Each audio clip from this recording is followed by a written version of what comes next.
Journée d'hommage aux martyrs de l'insurrection populaire de fin octobre 2014. Hier, l'événement a été commémoré dans les différentes régions du Burkina Faso. Dans ce journal, les temps forts de cette journée à Gawa, dans le sud-ouest. Et puis, à l'étranger, en Égypte, un avion russe s'est écrasé dans le Sinaï. C'est une zone difficile d'accès pour les secouristes. L'appareil avait à son bord 224 personnes. Voilà qui fait la une de ce journal. Bonjour à toutes et à tous et merci de nous suivre. Direction donc la région du sud-ouest. Les habitants de Gawa se sont mobilisés hier pour rendre hommage aux martyrs de l'insurrection populaire. Ils étaient plusieurs centaines de personnes à battre le pavé dans les artères de la ville. Partis de la place de la Nation, ils ont rallié le gouvernorat du sud-ouest où ils ont respecté à 9h40 la minute de silence national. Justin Karambiri et Christophe Da. Il est 9h20 à Gawa quand une foule de manifestants se masse à la place du gouvernorat. Ils viennent rendre hommage aux martyrs des événements noirs qui se sont succédés au Burkina depuis les 30 et 31 octobre 2014 jusqu'au 16 septembre dernier. 20 minutes après l'arrivée des manifestants, c'est l'heure du recueillement.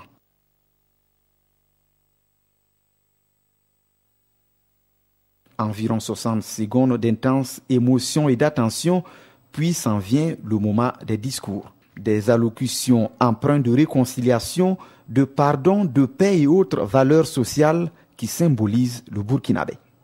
Nos illustres martyrs doivent être perçus aujourd'hui comme un ciment de la consolidation de la paix et de la cohésion sociale. La population du Sud-Ouest et à travers elle sa jeunesse voudrait s'engager ici pour accompagner le gouvernement à faire du Burkina Faso un espace fertile qui accueille des communautés différentes appelées à s'épanouir ensemble malgré leur diversité et leur provenance de culture. Cet attroupement est l'aboutissement d'une marche entamée quelques minutes plus tôt à la place de la Nation de Gawa, d'où sont partis élèves, éléments de forces de défense et de sécurité, responsables administratifs, religieux et d'organisations de la société civile pour honorer la mémoire des 42 Burkinabés, dont 28 sont tombés lors de l'insurrection des 30 et 31 octobre et 14 dans l'engrenage meurtrier qu'a entraîné le putsch manqué du 16 septembre dernier.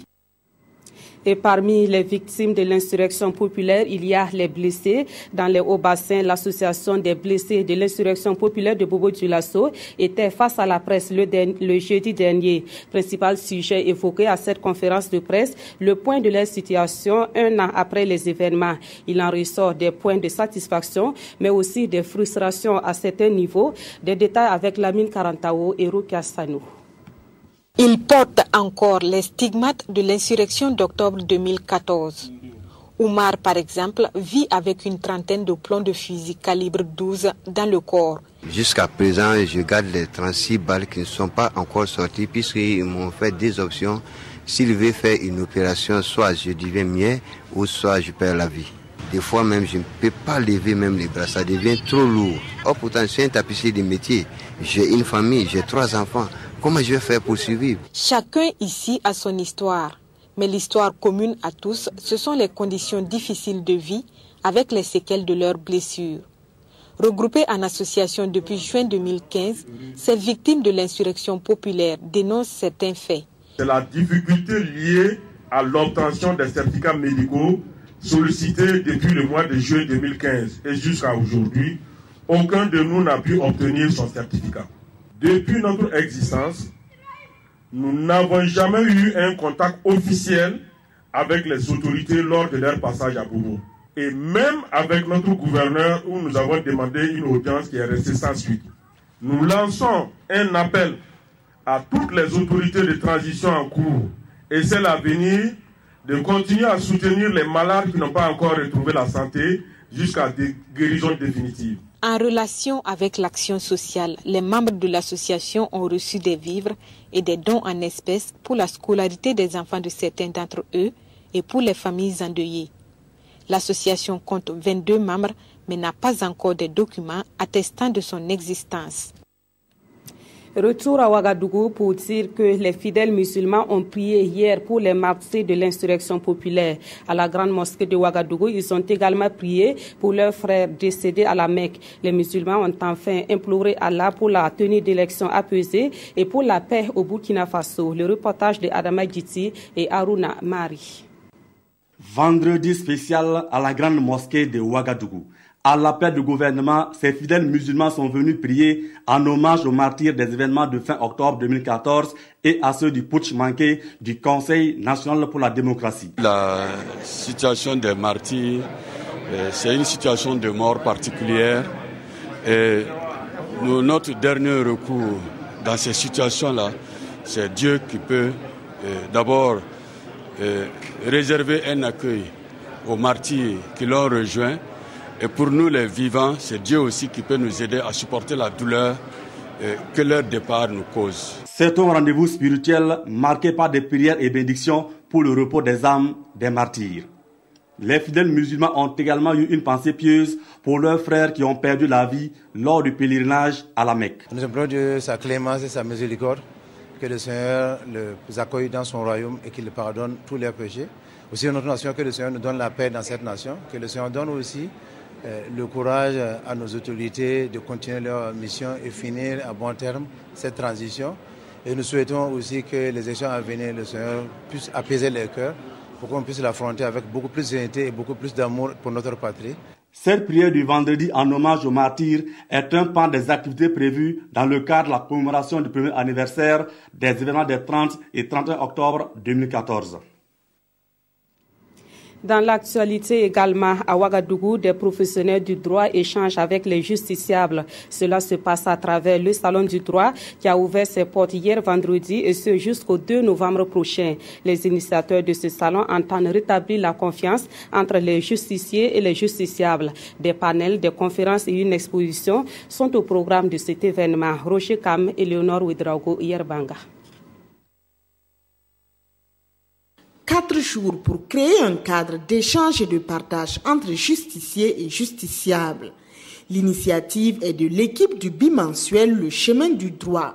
Elle entend avec ce salon vulgariser le droit à travers des conférences publiques, des panels et une exposition d'articles du droit. Nous irons à la rencontre même, par exemple, des élèves. Nous irons dans les lycées pour sensibiliser ces jeunes-là sur le civisme, la citoyenneté, et bref, tout ce qu'il y a en rapport avec les droits humains et tout ce qu'il y a en rapport également avec le droit, pour qu'ils comprennent mieux le système juridique et judiciaire. Le palais de la culture Jean-Pierre Guingané, transformé pour l'occasion en palais juridique, va offrir un espace à même de favoriser des séances de sensibilisation.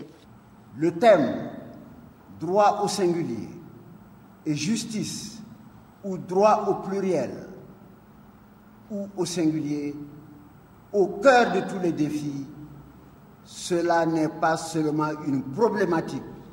Sa nécessité et sa complexité le rend de connaissance et de surveillance par formation et information des hommes et des institutions. Pour une première édition, le Salon du droit ambitionne rétablir la confiance entre le justicier et le justiciable et ses initiateurs entendent pérenniser le salon en faisant un annuel. Et puis, cette brève information sur le 28e Tour du Faso, la deuxième étape de ce tour, Yako Zignare, longue de 148 km, a été remportée par le Marocain Mohamed Amin. Le Burkinabé Mathias Zongo, lui, arrive à la 3e place. Et puis, nous sommes samedi et la revue de presse dans ce journal est consacrée aux hebdomadaires, la situation actuelle du parti, le Congrès pour la démocratie et le progrès et la création des partis politiques au Burkina Faso ont intéressé certains hebdomadaires cette semaine. Voici la revue de ces hebdos avec Jacques Lamissa Tarpaga. Le journal du jeudi nous promène dans les dédales du Congrès pour la démocratie et le progrès CDP dans une longue réflexion sur la vie du parti en ce moment. Le parti veut soutenir un candidat à la présidentielle. Gigi constate que le CDP rase les murs en ce moment. En parlant de soutien, les partis politiques qui voudront s'allier au CDP devront bien régler leurs calculettes et leurs argumentaires s'ils veulent éviter le ridicule. L'ex-parti au pouvoir veut ainsi se maintenir dans le débat public national alors qu'il encourt la suspension, voire la dissolution, si sa participation au coup d'État est avérée. S'agissant justement des partis politiques, le journal Actualité pense qu'on ne crée pas un parti en comptant sur l'argent du contribuable. Lorsqu'un individu ou un groupe d'individus décide de créer un parti, il doit avoir les moyens de sa politique, ou plutôt la politique de ses moyens, écrit le journal. Il est tellement facile de créer un parti au Burkina qu'on se retrouve avec près de 130 partis. Pourtant, il n'y a pas 130 façons de développer le pays. L'éditorialiste s'insurge davantage. Le contribuable ne va pas continuer à payer pour des gens qu'on n'a pas forcés à créer un parti. Voilà qui met fin à cette édition. Demain, vous avez rendez-vous avec Draman Dadian dans l'édition du 13h15. Quant à moi, je vous dis à très bientôt.